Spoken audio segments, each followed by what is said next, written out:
Congressman Steny Hoyer has served as a representative in Maryland since 1981. And with his decision to step aside after 45 years in the House, there are dozens of Democrats and some Republicans lining up to be his replacement.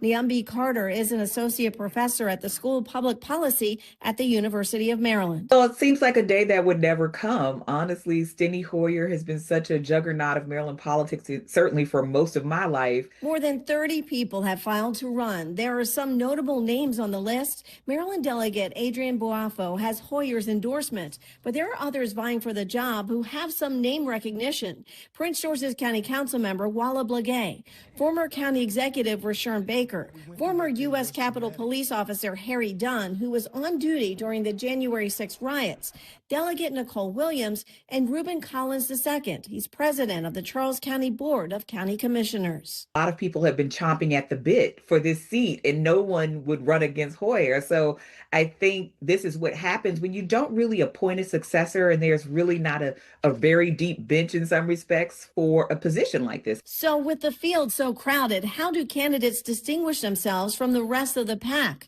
Carter says they need to address issues that are important to voters. Trump administration and ICE impacts, of course, but also issues like rising energy prices, education, and data centers. Those are not going away, and you have to have a conversation about those. National politics is really sexy, but local politics is what wins elections. Peter Loge is director of the School of Media and Public Affairs at the George Washington University. What you need to do then is figure out exactly how many votes do I need to come out of a crowded primary. Who are those voters? And just go after those voters and go after those voters and go after those voters.